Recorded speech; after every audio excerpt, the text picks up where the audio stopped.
கடைசி வரையும் candidate செலெக்ஷனும் Bussy Anand அப்படின்னா கட்சி வந்து கண்டிப்பாக வந்து ஜான் ஆரோக்கியசாமி சொல்ற மாதிரி ஸ்ட்ரக்சர் அவரோட பார்ட்டி ப்ராப்பர்ட்டி ஃபேஸ் இவரு அப்படி இருக்கு. இந்த ஃபேஸையுமே இவர் டாமினேட் பண்றாரு. டாமினேட்னா ஓவர் பவர் பண்றாரு. சின்ன பையன் மாதிரி தவுலோன்று 10ல் 1ன்னு போட்டுட்டு இவர் முகத்தை இப்படி பெருசா அப்படியே.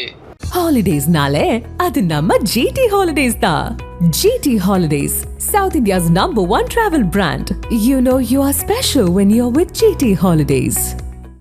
மூச்சு திணறல், மூச்சு இழைப்பு, குரட்டையால் அவதியா? நுரையீரலை ஆரோக்கியமானதாக்கி எளிதாக சுவாசித்திடுங்கள். தங்கம் 24x7 ஆஸ்துமா சிகிச்சை நாமக்கல் மற்றும் Kanpur. Low interest, flexible repayment, minimal documentation. Repco Home Loans. Your journey to home ownership is just a step away. நம்ம மக்கள்கிட்ட அடிக்கடி வந்தா நம்மளோட ஸ்டார் வேல்யூ போயிடும். ஸ்டார் வேல்யூ சார் அவரான ஒரு அபிப்பிராயம். அவரோட செய்தி தொடர்பாளர்கள் பல பேர்கிட்ட பேசும்போது அவங்க என்ன சொல்றாங்க, நீங்க பேசுறீங்களே விஜய் வந்து இதுக்கு ஓகே பண்ணி தான் பேசுறீங்களா, இல்லை நாங்க எங்க சார் விஜயை பார்த்தோம், புஷி ஆனந்த் சொல்றது தான் பேசிட்டு இருக்கோம் அப்படின்றாங்க. அவரே இந்த வருஷம் பர்த்டே பண்ணல, நீங்க எதுக்கு பண்றீங்க? நீங்க பண்ணக்கூடாது இல்லை. ஏன்னா புஷி ஆனந்த் மட்டுமே விஜயோட கான்டாக்ட்ல இருக்கிறதுனால விஜய் சொல்றதுதான் புஷி ஆனந்த் சொல்றாருன்ற மாதிரி இது பண்றாங்க, எடுத்துக்கிறாங்க. இங்க ஜான் ஆரோக்கியசாமி ஒரு எப்படி வந்து பாஜக அண்ணாமலை தன்னை ப்ரமோட் பண்ணிக்கிறாரோ, சவுக்கால் அடிச்சு அந்த மாதிரி அடிச்சு ப்ரமோட் பண்ணிக்கிறாரோ, அந்த மாதிரி இவரும் தன்னை ப்ரமோட் பண்ணிக்கிறாரோ. நிர்வாகிகள் எல்லாம் கும்பிடுறாங்க. இப்போ நீங்களே சொல்லி ஒரு மூத்த பத்திரிகையாளரே விஜயை பார்க்கணும் போது அப்போ என்ன எப்படி சார் போயிட்டு இருக்கு நிலைமை? விஜய் ஏதோ ஒரு ஆர்வத்தில் ஆரம்பிச்சிட்டாரே தவிர, இன்ஃபேக்ட் நான் கேள்விப்பட்டவரையும் இன்னும் சில பேர் வேற வேற கட்சியிலேருந்து அணுகியிருக்காங்க விஜயை. ஆனால் யாருமே விஜயை வந்து பார்க்க முடியல. புஷி ஆனந்த் எல்லாரையும் இல்ல, அது பெரிய தப்பு. இது 2% கூட தேராது இப்படி போச்சுன்னா. பொசிஷனிங் வந்து சிஎம் ஃபேஸ் பொசிஷனிங் வந்து டைலூட் ஆகக்கூடாது. கேடர் பண்ணலாம், ஃபங்க்ஷனரிஸ் பண்ணலாம், தலைவரை சென்டர் பண்ணி அவர் நிழலை தேடிக்கலாம். அவர் நிஜத்தையே இன்னொரு நிழல் வந்து ஆக்கியூபை பண்ணக்கூடாது. அதுவும் ஒரு கல்ட்டு டைல்யூட் பண்றதெல்லாம் வந்து கற்பனையில கூட இமேஜின் பண்ண முடியாது சார். இதெல்லாம் எந்த பார்ட்டிலையுமே.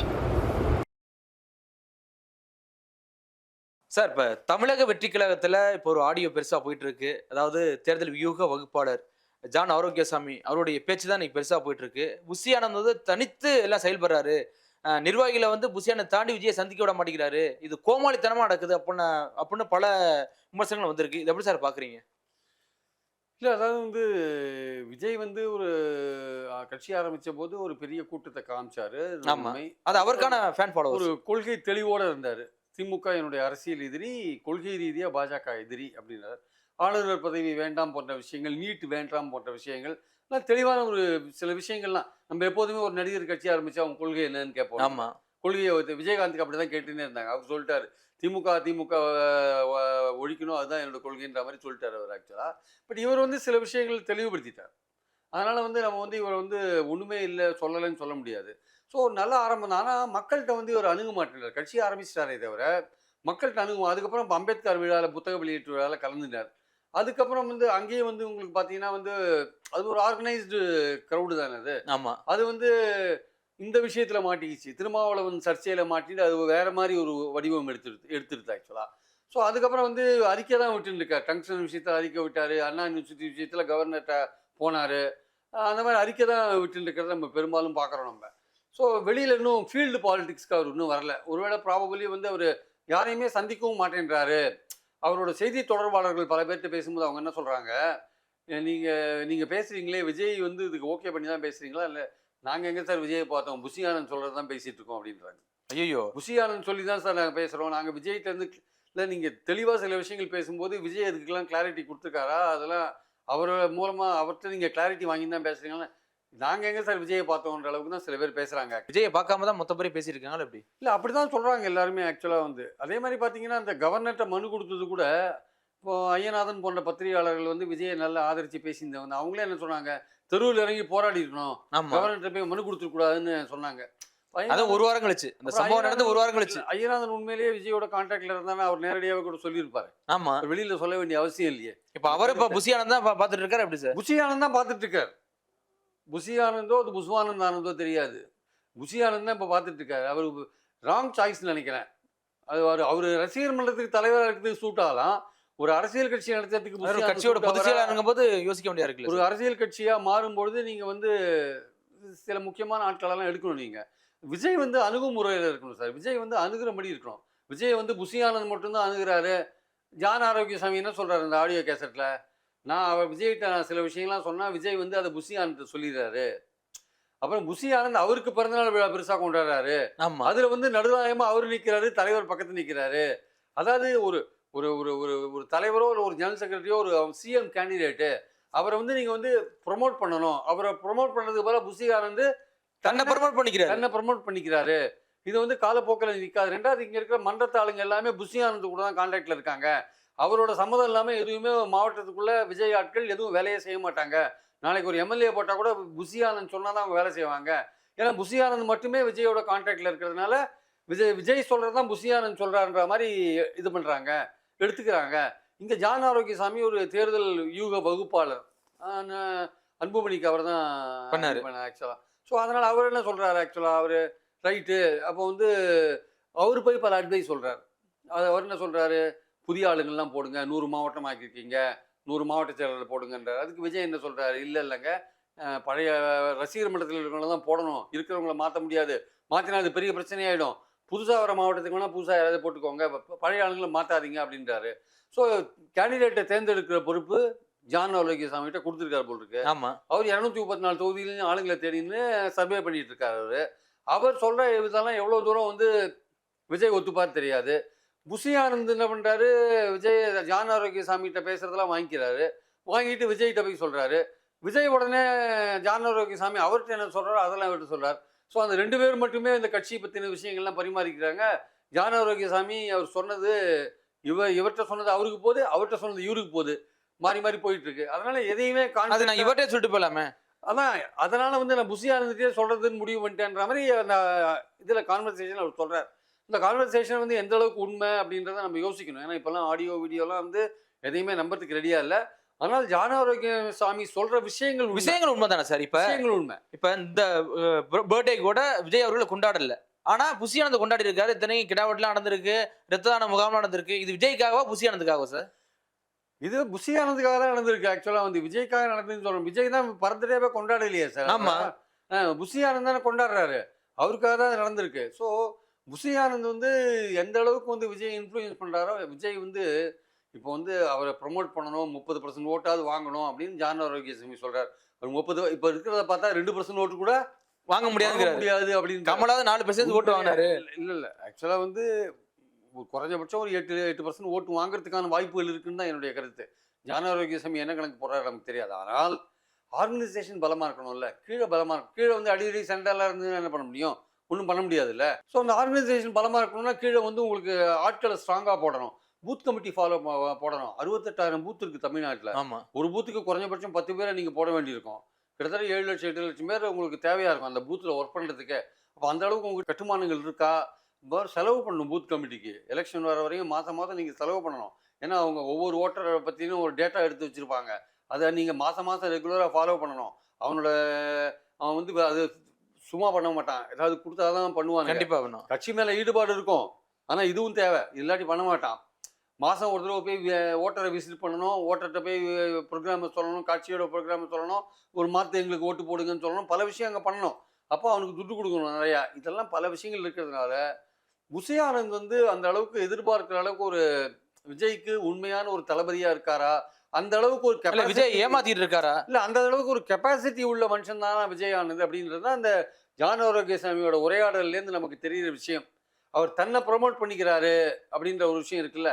எப்படி வந்து பாஜகவில் அண்ணாமலை தன்னை ப்ரொமோட் பண்ணிக்கிறாரோ, சவுக்கால் அடித்து அந்த மாதிரி அடித்து ப்ரொமோட் பண்ணிக்கிறாரோ, அந்த மாதிரி இவரும் தன்னை ப்ரொமோட் பண்ணிக்கிறாரோ அப்படின்ற ஒரு எண்ணம் வருது ஆக்சுவலாக வந்து. இல்லை சார், இப்போ உறுப்பினர்கள் நிர்வாகிகள் எல்லாருமே பார்த்தீங்கன்னா புஷி ஆனந்த் தாண்டி விஜய் பங்கு போட, விஜய் அவர்களும் புஷி ஆனந்த் தாண்டி நிர்வாகிகளை சந்திக்க முடியல. அப்படிங்கும் போது இது பெரிய ஆபத்தான சார் கொண்டு போய் முடியும். கண்டிப்பாக சார், கண்டிப்பாக. அதாவது நீங்கள் ஒரு தலைவர் வந்து இப்போது கான்டாக்டில் இல்லை வச்சுக்கோங்களேன், ஒரு கனெக்டிவிட்டியே இல்லாத இருக்கா வச்சுக்கோங்க. அவர் வந்து மக்களோட தொண்டரோட மட்டும் தொடர்பு இழக்க மாட்டார், மக்களோடையும் தொடர்பு இழப்பார். கண்டிப்பாக மக்களோடைய அது இன்டைரக்டாக மக்களோடையும் தொடர்பு இழந்துருவார். தொண்டன் தலைவன் கான்டாக்ட் இருக்குல்ல, அதுதான் வந்து தொண்டனை மக்கள்கிட்ட ரீச் பண்ணி தலைவரோட மெசேஜை கொண்டு போகும். தொண்டனுக்கும் தலைவனுக்கும் கான்டாக்டில் வச்சுக்கோங்க. தொண்டை மக்கள்கிட்ட போக வேண்டிய அவசியமே வராது. ஏன்னா தலைவரை பார்த்தா தான் என்ன ஏது நம்ம தலைவர் எப்படி இருக்காரு அப்பதானே அவனுக்கு ஒரு உற்சாகம் வரும். கண்டிப்பா. அப்பதானே கட்சியை பத்தின உற்சாகம் வரும். அவன் மக்கள்கிட்டயே போக மாட்டான். தலைவரே பார்க்க முடியல, போப்பா தலைவரே பார்க்க முடியல, என்னப்பா இது கட்சி அப்படின்னு சொன்னா தழிச்சு போனான்னா நான் என்னப்பா போய் பிரச்சாரம் பண்றது, இன்னும் இவ்வளோ வருஷமா மன்றத்தில் உழைக்கிறேன், எங்க தலைவரே பார்க்க முடியல அப்படின்னானா எப்படி அவன் உழைப்பான் அவன்? கண்டிப்பா சார். அதனால சொல்றேன், இந்த விஜய் வந்து சீரியஸா இந்த பார்ட்டியை வந்து புஷி ஆனந்த் வந்து நடத்துறத விஷயத்தை பத்தி மறுபடியும் அவருக்கு நம்பிக்கைக்குரியவரா புஷி ஆனந்த் இருக்கலாம், அது வேற விஷயம்.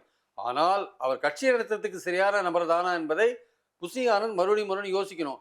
இன்ஃபேக்ட் நான் கேள்விப்பட்டவரையும் இன்னும் சில பேர் வேற வேற கட்சியிலேருந்து அணுகியிருக்காங்க விஜயை. ஆனால் யாருமே விஜயை வந்து பார்க்க முடியல. புஷி ஆனந்த் எல்லாரையும் கட் பண்ணி விட்டாருன்ற விஷயத்தையும் நான் கேள்விப்பட்டேன். ஓ, பல்வேறு வேற வேற கட்சிகளில் அங்க வந்து இல்ல புஷியான தண்ணி மீறி போயிடக்கூடாது நினைக்கிறாங்களா? அங்க வந்து யாருமே வந்து அங்க வந்து அலட்சியப்படுத்தப்பட்டு ஒதுக்கப்பட்டு ஓரங்கட்டப்பட்டு இல்ல அங்க வந்து முக்கியமா இருந்துட்டு அவங்களுக்கு எந்த பதவியும் கிடைக்காத இருக்கிற விரக்தியில இருக்கவங்க ஒரு 4-5 பேர் அவங்க வந்து அணுகியிருக்காங்க. அந்த புஷி ஆனந்தே கட் பண்ணி விட்டாரு அப்படின்ற ஒரு விஷயத்தையும் நான் கேள்விப்பட்டேன். அதனால ஜான் ஆரோக்கியசாமி சொல்ற விஷயம் இன்னொரு விஷயம், முக்கியமான விஷயம். அதாவது ஜெயலலிதா, கருணாநிதி, எம்ஜிஆர் போன்றவர்கள்லாம் பாப்புலராக ஏன் வந்தாங்கன்னா காஸ்ட் நியூட்ரலாக இருந்தாங்க. அவங்க மைனாரிட்டி காஸ்டாக இருந்தாங்க. அந்த மைனாரிட்டி காஸ்ட் இருந்ததுன்னா மெஜாரிட்டி காஸ்ட் எல்லாருமே அதை சப்போர்ட் பண்ணுவாங்க, அந்த தலைவரை சப்போர்ட் பண்ணுவாங்க. ஏன்னா அந்த தலைவர் எந்த ஒரு பெரும்பான்மை ஜாதிக்கும் சப்போர்ட் பண்ண மாட்டார். அவரே மைனாரிட்டியாக இருக்கிறதுனால எல்லாரையும் சமமாக பார்ப்பார். ஆமா. எடப்பாடியோட பலவீனம் அதுதான். எடப்பாடி ஏன் வந்து தமிழ்நாட்டுக்கு தலைவராக ஆக முடியாது அப்படின்னா அவர் ஒரு பெரும்பான்மை காஸ்ட் சேர்ந்தவராக இருக்கார். அவருக்கு எதிராக ஒரு காஸ்ட் அந்த ஊர்லயே இருக்கு. ஆமா. அவருக்கு எதிராக வேற வேற டிஸ்ட்ரிக்ட்ல காஸ்ட் இருக்கும். அந்த பெரிய காஸ்ட்டை சேர்ந்தவங்க வந்து தலைவராக வர்றது வந்து வந்திருக்காங்க. ஆனால் அது கொஞ்சம் ரேரா இருக்கும், கொஞ்சம் கஷ்டமான காரியம். எல்லா ஜாதிகளையும் நம்பிக்கை ஒருத்தன் பெறணும்னா அவன் ஒரு மைனாரிட்டி காஸ்டாக இருந்தால் ஈஸியாக பெறுவான் ஆக்சுவலாக வந்து. அதுதான் அடிப்படையான விஷயம். அது எடப்பாடிக்கும் அது டிஸ்அட்வான்டேஜான ஒரு விஷயம் தான். ஸோ விஜய்க்கு வந்து அது ஒரு அட்வான்டேஜ் இருக்கு. ஒரு மைனாரிட்டியாக இருக்கிறதுனால அவர் ஓரளவுக்கு இருக்கட்டும் சார். பட் இப்போ எம்ஜிஆர் இருக்கட்டும், இப்போ விஜயகாந்த் அவர்களா இருக்கட்டும், களத்தில் இறங்கி மக்களோட மக்களாக இருந்தார். நிர்வாகிகள் உட்பட எல்லாம் சோசியலாக பழகினார். ஆனால் விஜய் அவர்கள் கட்சி ஆரம்பிச்சுட்டு ஷூட்டிங் போயிட்டு இருக்காரு. எங்கிட்ட புஷியானது மேலே ஏகப்பட்ட விமர்சனம் வந்துட்டே இருக்கு. நிர்வாகிகள் எல்லாம் கும்பிட்றாங்க. இப்போ நீங்களே சொல்லி ஒரு மூத்த பத்திரிகையாளரே நான் விஜயை பார்க்கணும் போது அப்போ என்ன எப்படி சார் போயிட்டு இருக்கு நிலைமை? விஜய் ஏதோ ஒரு ஆர்வத்தில் ஆரம்பிச்சிட்டாரே தவிர அவர் இன்னும் வந்து முழுசாக வந்து அரசியல் கட்சி, அவருடைய அரசியல் கட்சி விஷயத்தில் இன்னும் முழுசாக கான்சன்ட்ரேட் பண்ணாத இருக்காருன்னு தான் நான் நினைக்கிறேன். ப்ராபபிலி அவர் தேர்தலுக்கு 6 மாதம் முன்னாடி நம்ம இதெல்லாம் கவனிச்சா போறோம்னு நினைக்கிறாரோ ஒன்றும் தெரியாது. கட்டமைப்பே ரெடி பண்ணாமல் எப்படி சார்? கட்டமைப்பே ரெடியாத தேர்தலை வந்து சந்திக்கிறது ரொம்ப கஷ்டம். அந்த கட்டமைப்பை ரெடி பண்ணுறது வந்து எந்த விதமான பிரச்சனையும் இல்லாமல் பண்ண வேண்டிய அவசியம் இருக்குது. நிறைய பேர் இப்போ நாம் தமிழர்லேருந்து விலகி வராங்க. நிறைய பேர் விஜய் கட்சியிலேயே வந்து சேருவாங்க. கட்சி ஆரம்பிச்சவர் ஏற்பட்ட மாவட்டத்தில் வெளில வந்து அங்கேயும் வந்து பதவி எதிர்பார்த்து தான் வருவாங்க எல்லாருமே. ஸோ அது எந்த அடிப்படையில் வந்து ஒரு பண்ண போறாருன்றதை பொறுத்து இருந்து தான் பார்க்கணும். ஆனால் விஜய் வந்து தன்னுடைய கட்சியை வந்து புஷி ஆனந்த்கிட்ட முழுசாக ஒப்படைச்சிட்டு வெறும்னே வந்து இன்னும் ஒரு படம் இருக்கு போல் இருக்கு, அதை மட்டும் முடிச்சுட்டு வரதா சொல்லியிருக்காரு. உள்ள அதை முடிச்சுட்டு வந்துட்டு ஃபுல் விஷயத்தையும் கவனிக்கிறாரா இல்லை வந்து புஷி ஆனந்த்கிட்டே கடைசி வரையும் கேண்டிடேட் செலெக்ஷன் வரையும் அவர்கிட்டே வைக்கிறாரான்றதை பொறுத்து இருந்து தான் பார்க்கணும். கடைசி வரையும் கேண்டிடேட் செலெக்ஷனும் புஷி ஆனந்த் அப்படின்னா கட்சி வந்து கண்டிப்பாக வந்து ஜான் ஆரோக்கியசாமி சொல்ற மாதிரி ஒரு கூட்டணி பேசுறது அது மாதிரி விஷயங்கள் பலது இருக்குங்க. ஆமா. இப்போ கூட்டணி பேச வரவங்க ஏதோ பல விதத்துல இப்போ எடப்பாடியை கூட ட்ரை பண்ணலாம், கூட்டணிக்கான ட்ரை பண்ணலாம். அதெல்லாம் நீங்க அன்லெஸ் நீங்க விஜய்கிட்ட நேரடியா பேசினாலே தவிர நீங்க வந்து ஒரு கன்ஃபார்ம்டா எதையும் நீங்க ஒரு முடிவுக்கு வர முடியாது நீங்க. அதனால விஜய் வந்து தன்னை இன்னும் ஓப்பனா வச்சுக்க வேண்டிய அவசியம் இருக்கு. மக்கள்கிட்ட நிறைய வர வேண்டிய அவசியம் இருக்கு. அவர் என்ன நினைக்கிறாரு, நம்ம மக்கள்கிட்ட அடிக்கடி வந்தா நம்மளோட ஸ்டார் வேல்யூ போயிடும், மக்களுக்கு சலிச்சு போயிடும், அப்புறம் நம்ம வந்து நம்மளை வந்து கண்டுக்க மாட்டாங்க. இல்ல எம்ஜிஆரோட ஒரு பெரிய ஸ்டார் வேல்யூ சார் அப்படின்னு அவர் நினைக்கிறாருங்க. அப்படின்னு அவர் நினைக்கிறாரு. தப்பு, அது தவறான ஒரு அபிப்பிராயம்.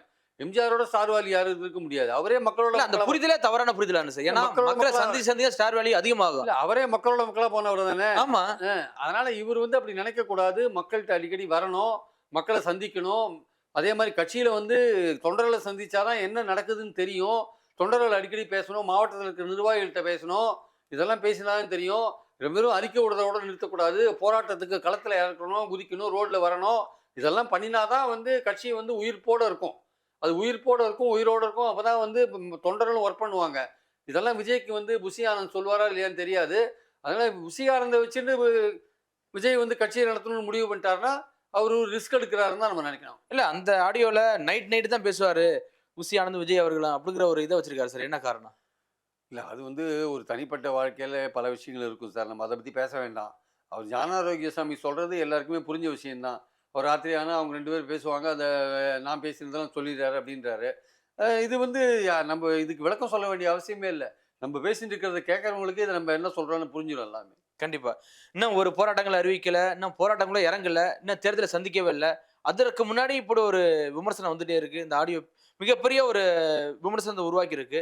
எப்படி சார் இருக்கும் தமிழக வெற்றி கழகம்? நிச்சயமா இது மாதிரி விஷயங்கள்லேருந்து அவர் மேலே வெளியில் வரணும் ஆக்சுவலாக. ஏன்னா அவரே வெளியில் வந்து அவரே தன்னை பற்றின பல விஷயங்கள் பேசினாதான் புசி ஆனந்தர் வந்து எனக்கு உதவியாக இருக்கிறதானே தவிர அவரே கட்சி கிடையாது ஆமா அப்படின்றத விஜயை எஸ்டாப்ளிஷ் பண்ண வேண்டிய அவசியம் இருக்கு. கண்டிப்பா. புசி ஆனந்த் எனக்கு உதவியாக தான் இருக்காரு, அவர் தான் கட்சியே கிடையாது அப்படின்றத சொல்ல வேண்டிய அவசியம் இருக்கு. தெளிவுபடுத்த அது வேண்டியது. விஜய் தெளிவுபடுத்த வேண்டிய அவசியம் இருக்கு. எதா இருந்தாலும் நான் எடுக்கிறதா ஃபைனல் முடிவு அப்படின்ற மாதிரியான விஷயங்கள். இப்போ கட்சியில் இருக்கிறவங்க நினைப்பான், புசி ஆனந்த் சொல்றாரா விஜய் சொல்றாரா யாருக்கும் தெரியாது. புசி ஆனந்த் சொன்னாரா விஜய் சொன்ன மாதிரி நினைச்சுப்பாங்க. உண்மையிலேயே விஜய் சொல்லி தான் புசி ஆனந்த் பண்றாரான்னு தெரியாது. ஆமா அவருக்கு இதுக்கெல்லாம் நேரம் இருக்கா இல்லையான்னு தெரியாது. அதனால தன்னுடைய நேரத்தை முழுமையாக கான்சன்ட்ரேட் பண்ணி புசி ஆனந்தோட ரோல் இதுதான், அதுக்கு மேல அவருக்கு ரோல் கிடையாதுன்றதெல்லாம் விஜய் எக்ஸ்பிளைன் பண்ணி கட்சியோட நிர்வாகிகளை வந்து கன்வின்ஸ் பண்ணினாதான் கட்சி அடுத்த கட்டத்துக்கு போகும். கண்டிப்பா சார். பொறுத்திருந்து பாப்போம் என்ன நடக்குதுன்னு. மிக்க நன்றி சார். Holidays-nale, அது நம்ம GT Holidays தான். GT Holidays, South India's #1 travel brand. You know you are special when you're with GT Holidays. மூச்சு திணறல், மூச்சு இழைப்பு, குரட்டையால் அவதியா? நுரையீரலை ஆரோக்கியமானதாக்கி எளிதாக சுவாசித்திடுங்கள். தங்கம் 24x7 ஆஸ்துமா சிகிச்சை நாமக்கல் மற்றும் Kanpur. Low interest, flexible repayment, minimal documentation. Repco Home Loans. Your journey to home ownership is just a step away.